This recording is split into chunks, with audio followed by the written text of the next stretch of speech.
प्रिय स्टूडेंट, मैं प्रोफेसर मदन लाल खत्री, रक्तध्वज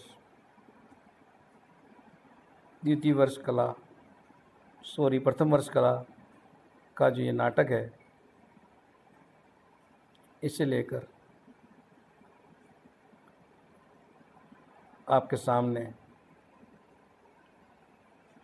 अंतिम वीडियो लेकर आया हूँ। इसमें हम देश काल, वातावरण और उद्देश्य दोनों की चर्चा कर लेंगे। थोड़ा लंबा वीडियो बन जाए तो कोई बात नहीं, बस करेंगे। देश काल और वातावरण बहुत ज़रूरी है साहित्यिक रचनाओं में, चाहे कहानी हो, उपन्यास हो, कोई भी चीज़ हो, क्योंकि तभी उस कृति को विश्वसनीय बनाती है पाठकों में जब उसमें देश काल, वातावरण का ध्यान रखा गया हो, वरना फिर पाठकों में इतना विश्वास नहीं जगा पाती। यहाँ नाटककार ने देश काल और वातावरण का बहुत ध्यान रखा है। हम कई बार चर्चा कर चुके हैं कि इस नाटक का जो कथानक है वो 100 से अधिक साल पुराना है। तो 100 से अधिक साल पुराना है। अब सोच लो, आज के ज़माने में भी पढ़े लिखे, कम पढ़े लिखे और पढ़े लिखे लोगों में भी अंधविश्वास, अंधश्रद्धा, कुरीतियाँ भरी हुई तो 100 साल पहले कितनी रही होंगी। जब मनुष्य इतना शिक्षित बनकर भी अंधविश्वासों, पत्थर पूजने से या मतलब बिना तार्किक ढंग से किसी परंपराओं का निर्वहन करने से दूर बाज नहीं आता, मतलब छोड़ नहीं पाता, तो उस समय के लोग कैसे कर पाते होंगे। तो नाटककार ने उस समय की प्रति सभी मान्यता अंधविश्वास को नाटक में स्थान दिया है।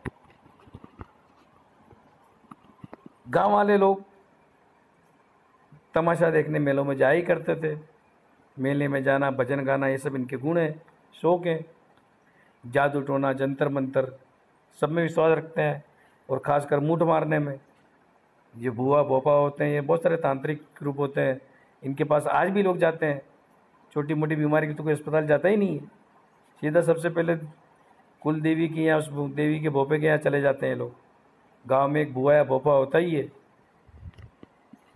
तो ये समय भारत के अंदर पुनर्जागरण काल का था, और आदिवासी समाज भी अपने पुनर्जागरण की संकल्पना कर रहा था।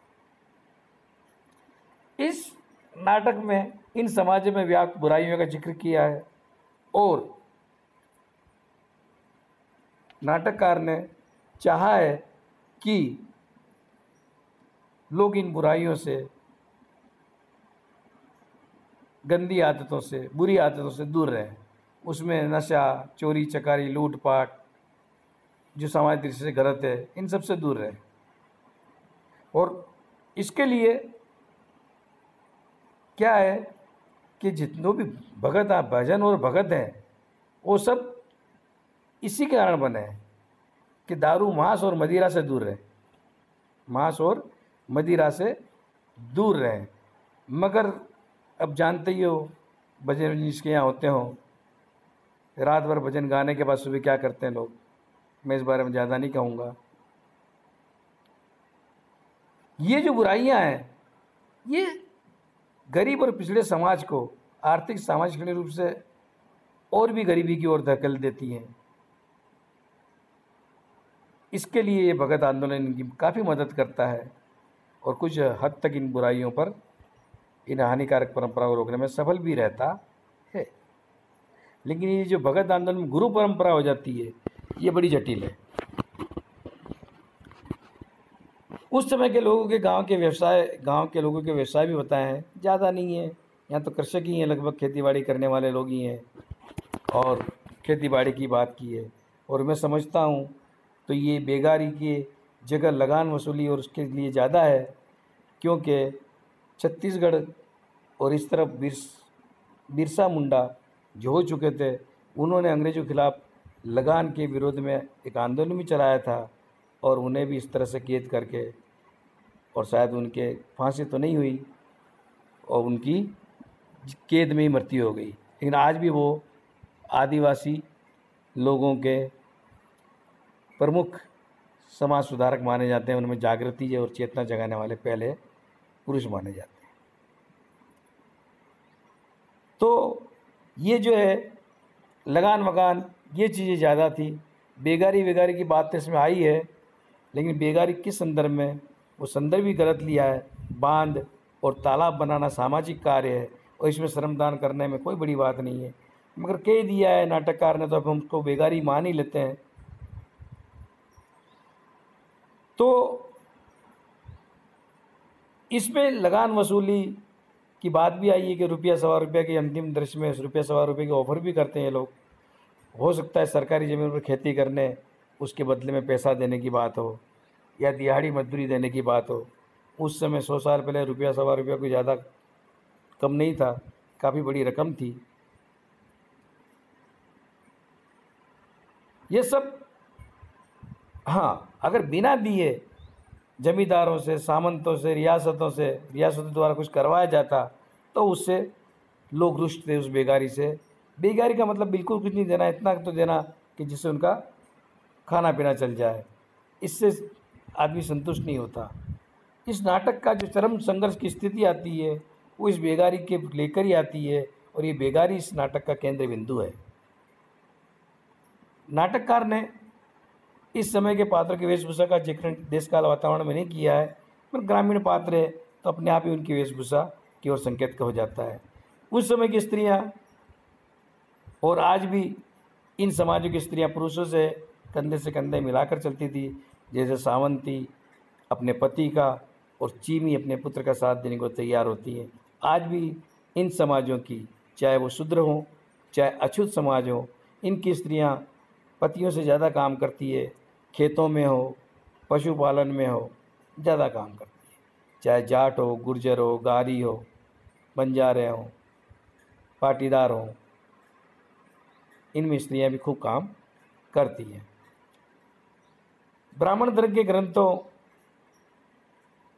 के देवी देवताओं के प्रति भी इनकी श्रद्धा बताई इस नाटक के अंदर, और स्वर्ग नरक से भी बड़ा डरते हैं ये लोग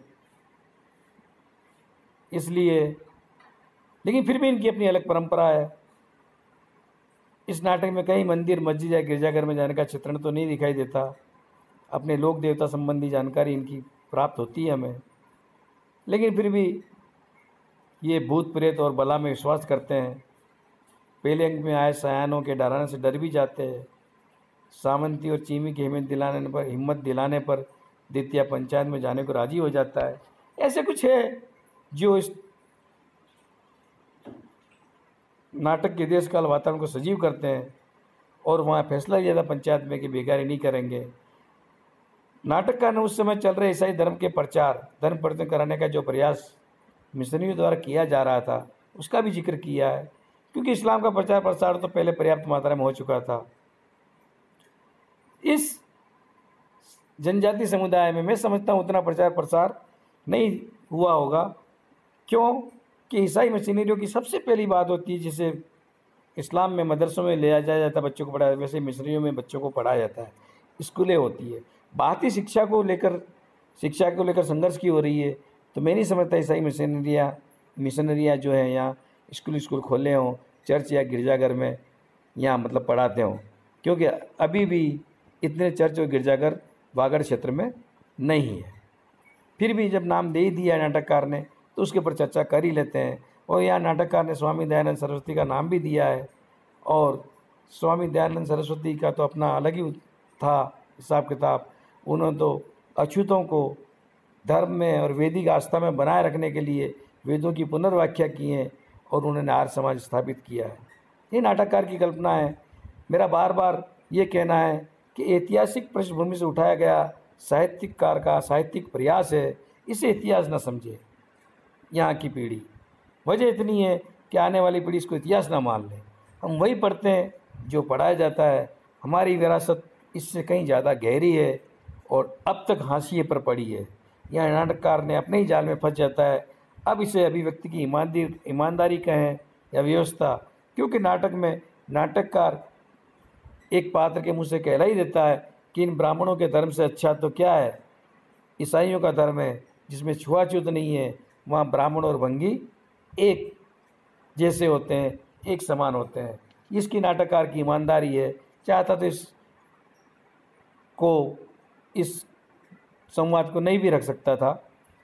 इसका उद्देश्य वही है कि 2-3 उद्देश्य इसके। पहला तो ये है कि अज्ञात सामाजिक उत्थान और सामाजिक विकास के लिए किए गए आंदोलनों जो अज्ञात या भुला दिए गए ऐसी त्रासदियों को पाठकों के समक्ष प्रस्तुत करना, इन घटनाओं के पीछे रही हुई कारणभूत दशाओं का साहित्यिक रूप से कल्पना कर अंकन करना, क्योंकि उस समय तो साहित्यकार होता नहीं है, अब अपनी कल्पना से ही इन चीज़ों का अध्ययन करता है। और जब से ये मानगढ़ धाम की घटना हाईलाइट हुई है, तब से कई खोजी पत्रकारों ने भी कई जगहों से पुराने लोगों से पूछने का प्रयास किया है, क्योंकि बहुत ज़्यादा पुरानी नहीं है, कि भाई क्या क्या हुआ था, क्या क्या नहीं था। पुराने जो भी इस आंदोलन में शामिल हुए हैं, उन लोगों के पास ये लोग गए हैं पत्रकार, और कई मतलब इस क्या कहते हैं नेट पर इस बारे में कई जानकारियाँ मिल जाएगी। क्योंकि जब से ये मतलब सरकारों ने आदिवासियों पर ध्यान देना शुरू किया, तब से मतलब इस मानगढ़ को मानगढ़ तीर्थ के रूप में पहचाना गया, यहाँ धाम बनाया गया है इसको। दूसरा ये नीची और अछूत समझी जाने वाली भील जाति के अंदर स्वाभिमान जागृत करने का प्रयास को चित्रित करना, यानी स्वाभिमान इनमें भी जागा था, इनमें भी स्वाभिमान है। शिक्षा से ही जीवन का विकास संभव है, यह नाटक इस बात का भी संदेश देता है। उस समय इन जातियों या समूह में को शिक्षा से वंचित रखने वालों के प्रति इस समाज में आक्रोश भर देता है।